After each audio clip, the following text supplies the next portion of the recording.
कौन कहाँ कैसे रखता है पाप पुण्य का लेखा जोखा।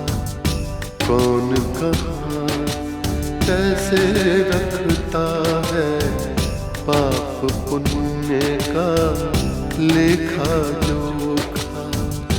ओढ़ के चादर तू गुरूर की, ओढ़ के चादर तू गुरूर की, देता अपने आप को धोखा। कौन कहाँ कौन कहाँ कौन कहाँ कौन कहाँ। ये प्राणी जग्गू जौहरी जिसे अपने पोते की दुखों से कष्टों से रक्षा करनी चाहिए, उसका रक्षक बनना चाहिए, वही धन के लालच में भक्षक बन गया है। कहीं इसके पीछे हमारी सौतेली माताश्री का हाथ तो नहीं? Deal is done. थैंक्स। तो आप समझ लीजिए कि आपका काम भी हो जाएगा। इसका मतलब ये हादसा था, मैं उन पर गलत शक कर रहा था। क्यों करेगी वो बेचारी?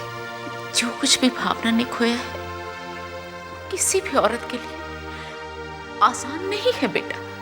वाह भावना की किस्मत, सारे अपने हैं पर भावना को समझने वाला कोई नहीं अपना, कोई नहीं। भावना प्लीज प्लीज शांत हो जाओ। देखो अगर तुम इस तरह की बातें करोगी तो तुम्हारी तबीयत और खराब हो जाएगी।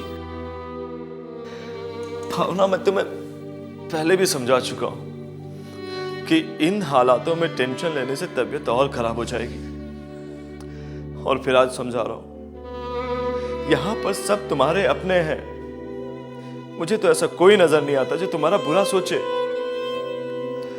एनीवे भावना, ये सारी बातें छोड़ो और अब आराम करो और समझ लेना कि ये सब एक होनी थी। अपने आप को संभालो भावना। कहना बहुत आसान है संदेश, संभालो। जिस बच्चे को मैंने बड़े स्कूल में पढ़ाने का सपना देखा, जिस बच्चे को लेकर मैंने राजकुमारों जैसे जिंदगी का सपना देखा, अब वही मेरा राज दुलारा नहीं रहा मेरा राज दुलारा। कैसे संभालूं मैं अपने आप को? कैसे संदेश कैसे संभालूं? काश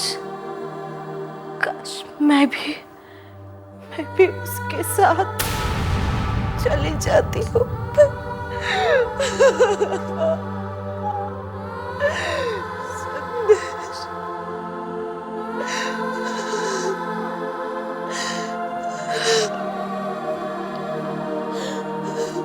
देखिए इन्हें आराम करने दीजिए, पेशेंट के लिए ज्यादा मेंटल स्ट्रेस देना मना है।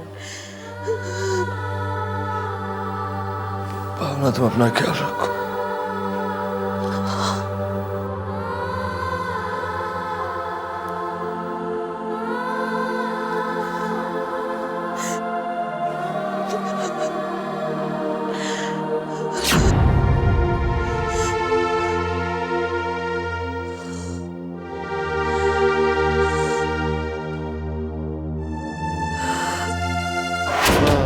पुण्य का लेखा जोखा।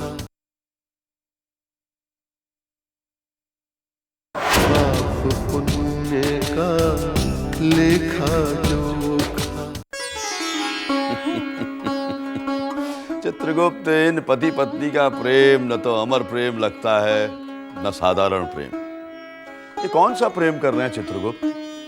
पति पत्नी एक दूसरे को प्यार भी कर रहे हैं और दोनों एक दूसरे के प्रति कड़वाहट भी रख रहे हैं। ये कलयुगी प्यार है प्रभु, पूर्णतः कलयुगी प्रेम। कलयुगी प्रेम। प्रभु, प्राणी भावना का प्राणी संदेश के साथ कभी प्रेम हुआ ही नहीं। प्राणी भावना को एक सुंदर, आकर्षक, सहज और सरल युवा मिला और उसने उसे अपने अन्य आभूषणों की तरह अपने जीवन में सजा लिया। परंतु कर्मों की पटकथा में एक विस्फोट हुआ और भावना का आडंबर सामने आ गया। बस उसी का दंड भोग रही है प्राणी भावना। परंतु दंड तो उसका पति प्राणी संदेश भी भोग रहा है। उसका प्रेम तो पवित्र था। उसने प्राणी भावना से न किसी मोह में प्रेम किया, न विवाह। वास्तविकता यह है प्रभु कि पृथ्वीलोक के असंख्य प्राणी प्रेम शब्द का अर्थ नहीं जानते, प्रेम शब्द की परिभाषा ही नहीं जानते। भौतिक आकर्षण, स्त्री पुरुष का आकर्षण, स्वार्थ और सिद्धि के आकर्षण का नाम प्रेम हो गया है। प्राणी संदेश भी ऐसे ही प्रेमियों में आता है जिसने आकर्षण, चुंबकीय खिंचाव को प्रेम समझा और बस ये उसी का दंड भुगत रहा है। वाह चित्रगुप्त, यह सत्य है। आप हर मानव की काया में गुप्त रूप से रहते हैं। एक एक प्राणी के हृदय की एक एक घटना के दिव्य दृष्टा चित्रगुप्त। अब हमें दृश्यावलोकन कराएं। जो आ गया प्रभु।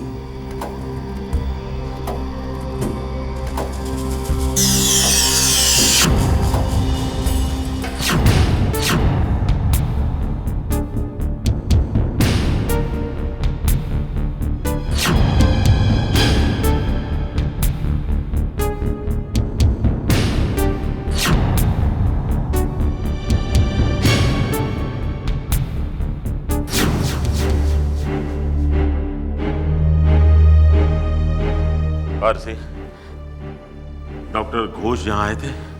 हाँ, तुम कहाँ गए थे? मैं मैनेजमेंट के ऑफिस गया था ताकि भावना को वीआईपी ट्रीटमेंट मिल सके।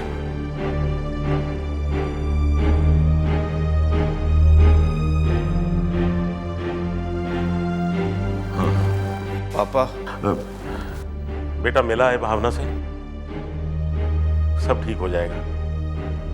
आरसी, रानी, हम सब जाके भावना से मिलते हैं। हम सबको इकट्ठे देखकर उसे हिम्मत मिलेगी।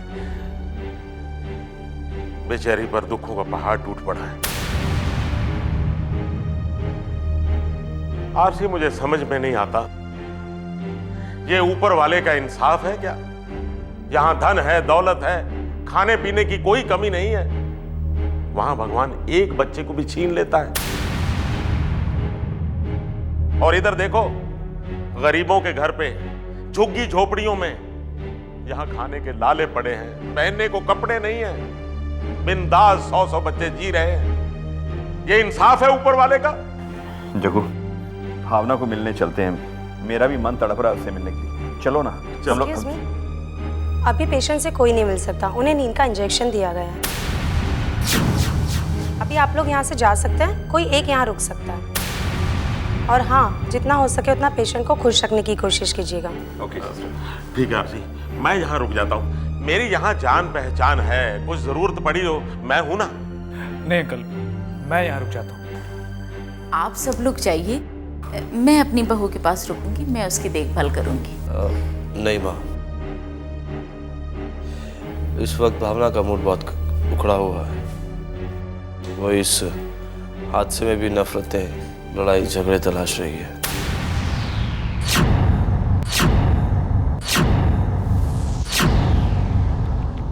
मैं यहाँ रुकता हूँ, उसे नॉर्मल करता हूँ। आप लोग सब जाइए। कोई प्रॉब्लम या परेशानी होगी तो मैं आप लोगों को फोन कर दूंगा। हाँ, ये ठीक है। संदेश को यहीं रहना चाहिए। हम लोग सब चलते हैं। ठीक है। आप लोग चलिए, मुझे ज़रूरी काम है, मैं बाद में आता हूँ। ठीक है, चलो चलो।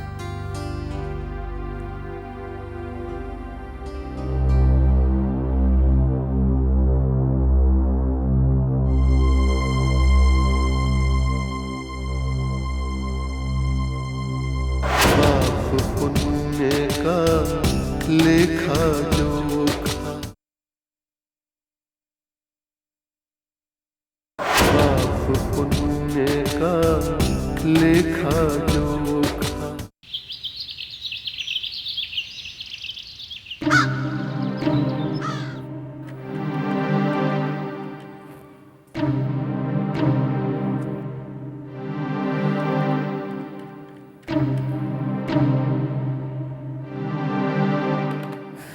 दीदी दीदी पता नहीं भैया का भी फोन नहीं लग रहा और मम्मी का भी फोन नहीं लग रहा है, दोनों के फोन ऑफ है।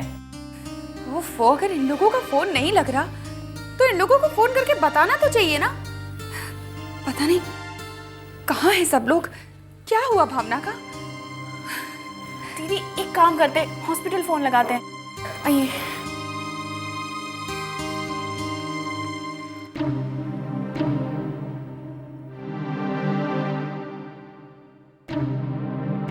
माँ आप कैसी है भावना?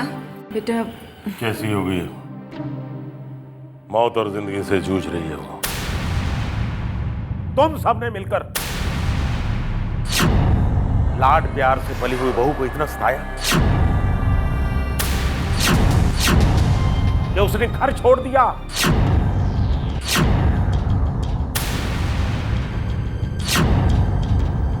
और इसी मानसिक तनाव की वजह से उसका एक्सीडेंट हो गया।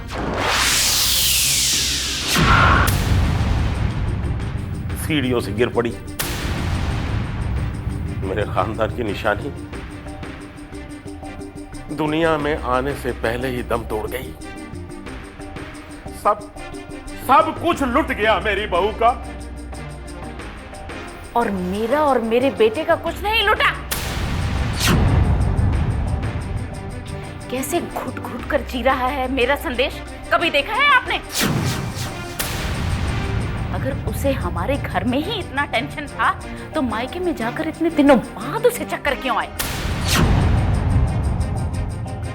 उसके घर में जो तमाशा चल रहा है सारी दुनिया देख रही है, सारी दुनिया देख रही है। वो बुढ़ापे में समधी जी अपनी बेटी की उम्र की जितनी लड़की को ब्याह कर ले आए। इसी कारण उसे टेंशन है। आपकी लालची बहू की प्रॉपर्टी छीनने वाली आ गई तो उसे दिन में चांद तारे दिखाई देने लगे। इसीलिए उसे चक्कर आ गए, ना कि मेरी बेटियों और मेरे और संदेश के कारण। पर हम तो फिर भी दुख में उसके साथ साथ हैं।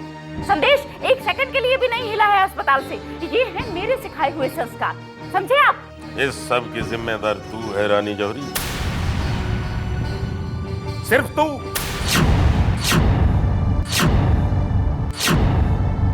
ये संस्कार दिए हैं तूने। मैं तो अपनी बहन की गलतफहमी का शिकार हूं, इसलिए झूठे कत्ल के इल्जाम में जेल गया। और पीछे तुमने मेरी औलाद को तहस नहस कर दिया। ये संस्कार सिखाए हैं तूने। वो देख अपनी विधवा बेटी को और ये सर्वेक्षणी, क्या तीर मार लिया इन दोनों ने। और मेरा बेटा संदेश डॉक्टरी की पढ़ाई करने के बावजूद नौकरी के लिए जूते घिस रहा है। मैंने उसके भविष्य के बारे में अच्छा सोचा, उसकी पत्नी भावना ने उसके भविष्य के बारे में सोचा, और तो और आरसी ने सोचा। हम लोगों ने अच्छा सोचा तो हम लोग बुरे हो गए। ये है तेरे संस्कार। अब चाट लो अपने संस्कारों को। हाँ?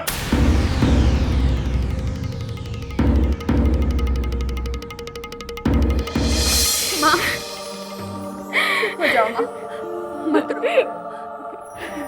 पापा ने पहले कभी आपके इन आंसुओं की कद्र की है, इनका दर्द समझा है जो आज समझेंगे?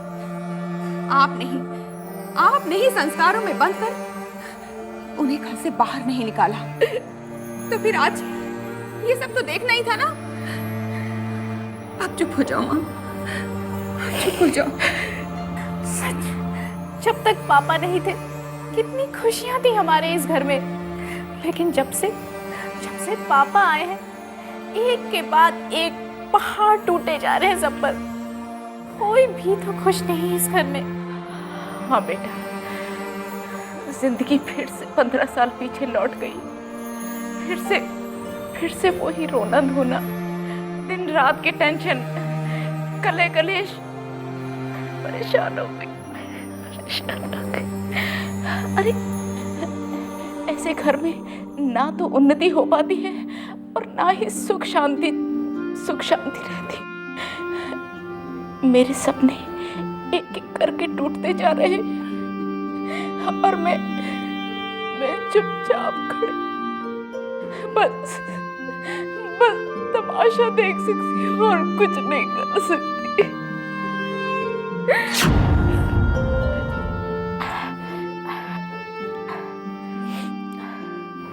पर तुम लोग फिक्र ना करो, मैंने बहुत बुरा वक्त देखा है, बहुत बुरा। पर जब मैं उन अंधेरों को चीरकर उजाले की तरफ आ गई, तो अब तो उतना बुरा वक्त भी नहीं है। रानी इसे भी चीरकर अपने बच्चों का भविष्य बनाएगी, उज्जवल भविष्य बनाएगी, जरूर बनाएगी। पाप पुण्य का लेखा जोखा, पाप पुण्य का लेखा जोखा।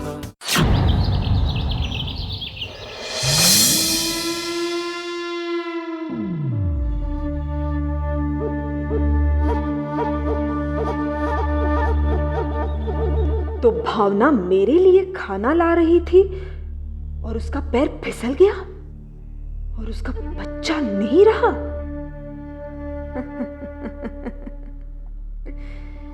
यही वक्त है आरसी को तोड़ने का। भावना के बच्चे ने मरकर लोहा गर्म कर दिया है। अब रूप रानी उस पर चोट करेगी।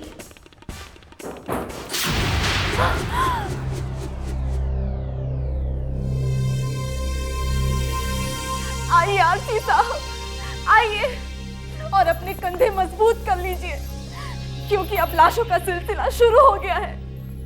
पहले भागवती दीदी गई,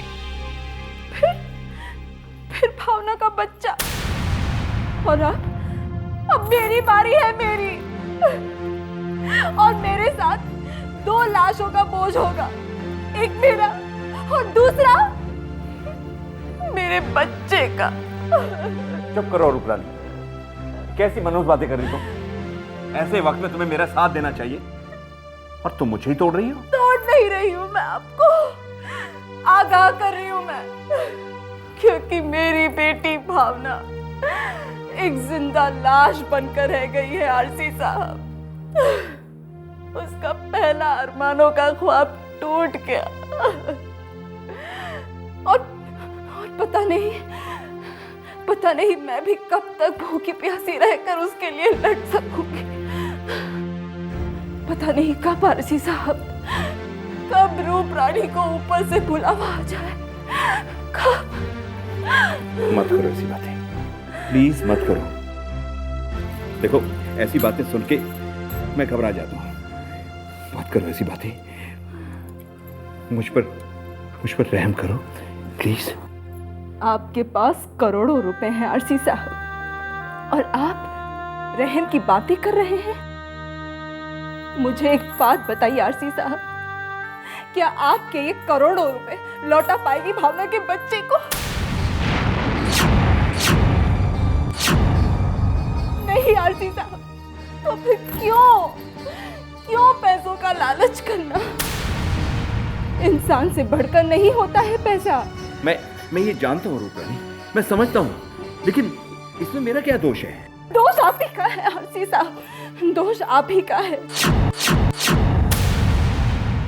ना आप भावना को अस्पताल देने से मना करते, ना मैं अन्न जल त्याग देती, ना भावना मेरे लिए खाना लेकर आती और ना ये दर्दनाक हादसा होता। अब भी वक्त है आरसी साहब, भावना के आंसू पोंछने का अब भी वक्त है।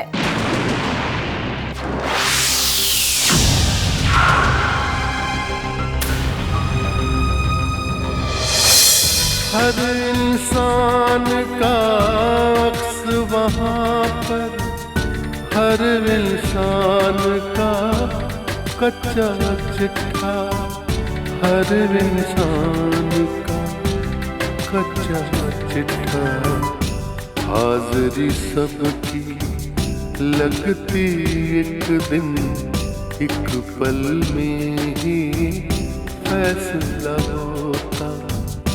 कौन कहाँ, कौन कहाँ, कौन कहाँ, कौन कहाँ।